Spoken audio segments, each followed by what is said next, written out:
النهاردة بقى هنتكلم عن كتاب شيق جدا وممتع اسمه Until the End of Time لبراين جرين، وهو مكون من جزئين رئيسيين، مش بيتكون من فصول.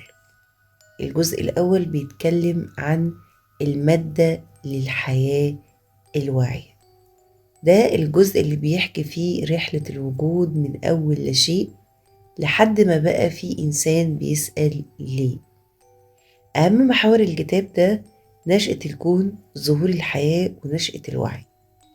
الجزء التاني بيتكلم عن للثقافة، الوعي بالثقافة، للدين والفن، ثم النهاية بتاعة الفصل بيتكلم عن الخيال البشري والعلم والدين ونهاية الكون.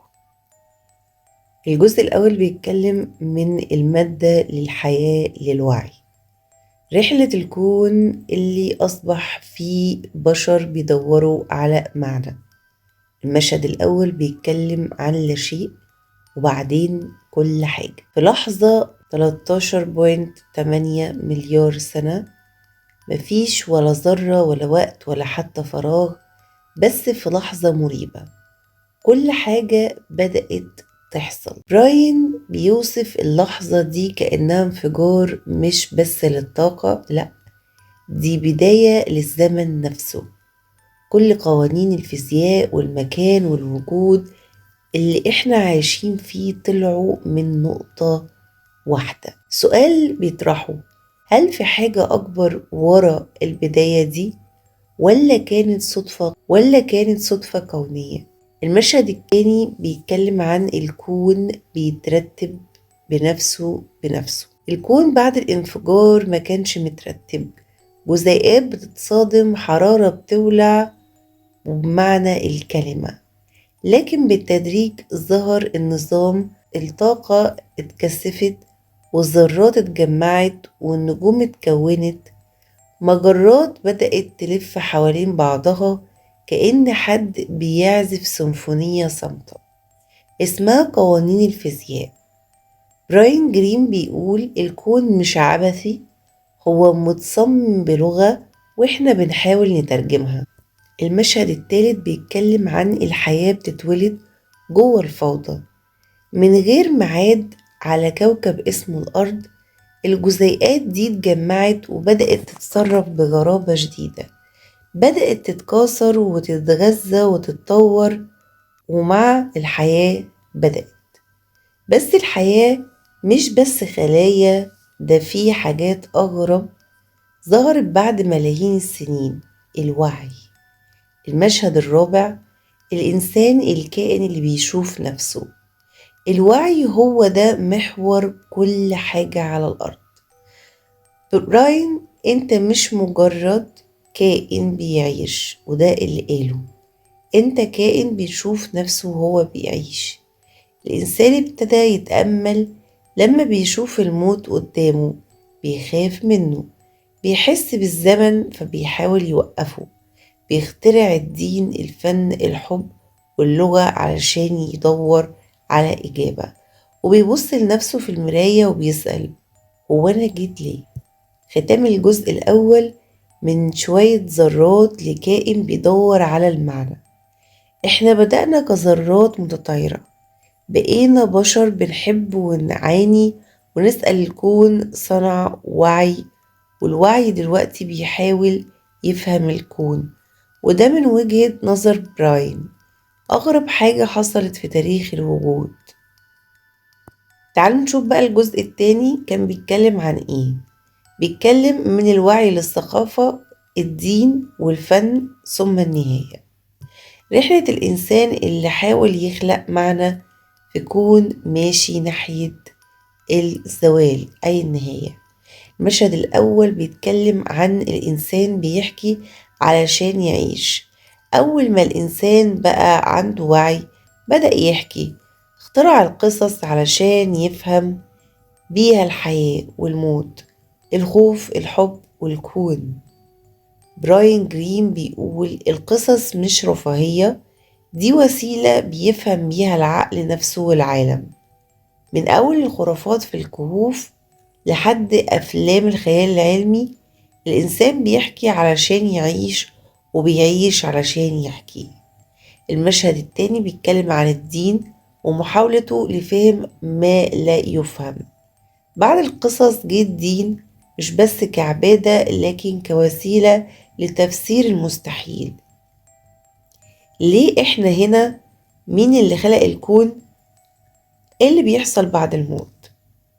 براين مش بيهاجم الدين، بالعكس هو بيشوفه كاستجابة طبيعية لوجود كائن واعي في كون ضخم وصامت. بس بيقول العلم والدين ليهم طرق مختلفة للإجابة، واحد بيدور في المعمل والتاني في القلب. المشهد التالت بيتكلم عن الفن والموسيقى، لغة الوعي الصافي. الإنسان ما اخترعش بس الدين، اخترع كمان الموسيقى، الرسم، الشعر. براين بيعتبرهم رد فعل عقلي عميق على إحساسنا وبالزمن وبالنهاية. الموسيقى مثلا بتخلينا نحس بلحظة خالدة وكأننا بنهرب من الوقت نفسه. بيقول في عالم هايفنا الإنسان بيخلق لحظات خالدة من المعاني. المشهد الأخير والنهاية جاية بس المعنى بيعيش. براين بيقول بصراحة الكون ماشي ناحية الانهيار الحراري أو البرودة النهائية، يعني مفيش طاقة، مفيش حياة، كل حاجة هتسكت. بس السؤال الأهم، هل ده معناه إن كل حاجة بلا قيمة؟ لا، الإنسان هو الكائن الوحيد اللي رغم معرفته بالنهاية بيقرر يعيش، يحب، يبدع ويدور على معنى. براين بيختم بكلمات شبه الشعر: كل إنسان هو محاولة الكون إنه يبص لنفسه. كل فكرة، كل أغنية، كل لحظة حب هي انتصار صغير على الفناء. خلاصة الكتاب كله، الكون بدأ من لا شيء وهينتهي للصمت، لكن جواه كان في لحظة اسمها انت، وعي، قرار يدور ويسأل ويعيش رغم كل حاجة.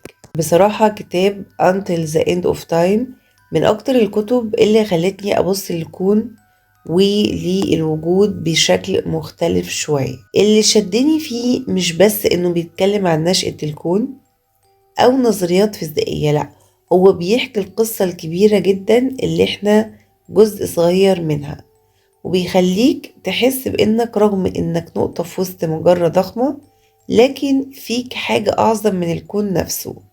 الوعي، الخيال، القدرة على السؤال.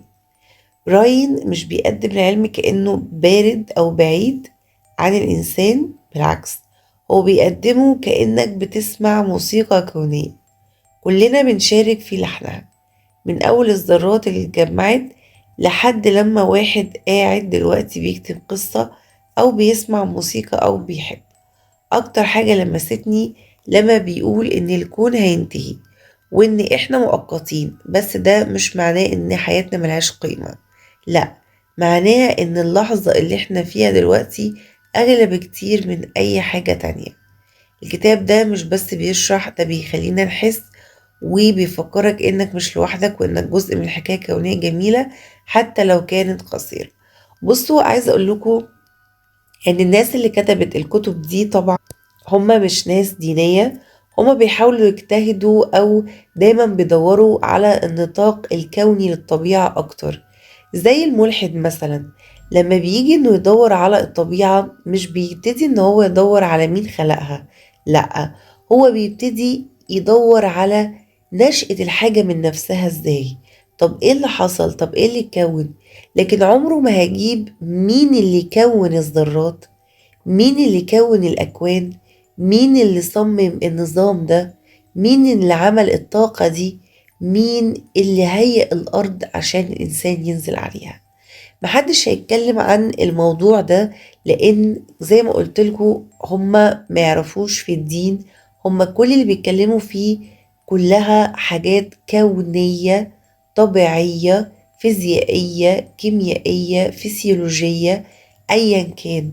هو مش بيخرج بره النطاق الملموس المادي، هو مش بيتكلم عن الروحاني أو المعنوي، هو بيتكلم أكتر عن الحاجة اللي فيها طاقة، مش بيتكلم عن الكون خلقه ربنا وخلقه ازاي خالص.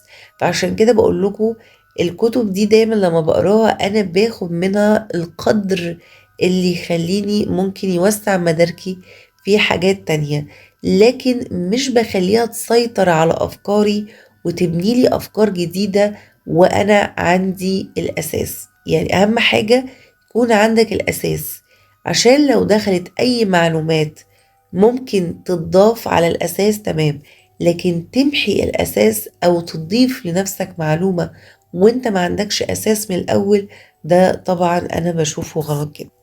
زي ما قلنا ان هو هنا بيتكلم عن بداية الانسان. الانسان هو جزء من الكون، وان احنا اجزاء من بعض، والاجزاء دي كلها موجودة في كوكب الارض اللي احنا اصلا مخلوقين منه، واللي احنا اصلا جزء منه.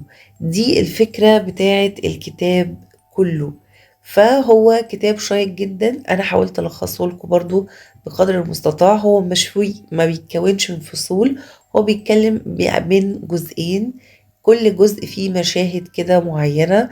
أنا حاولت إن أنا أبسطها وأوضحها ليكم. كتاب جميل جدا على فكرة، وبرضو يعني بيتكلم بشكل فيزيائي أكتر عن الكون، أكتر من مين اللي خلق الكون، عشان بس ما يحصلش لخبطة. بتمنى طبعا الفيديو يكون عجبكم، ما تنسوش تعليقاتكم، بحبكم جدا. متنسوش لايك، تشتركوا في القناة عشان يوصل لكم كل جديد. والسلام عليكم ورحمة الله وبركاته.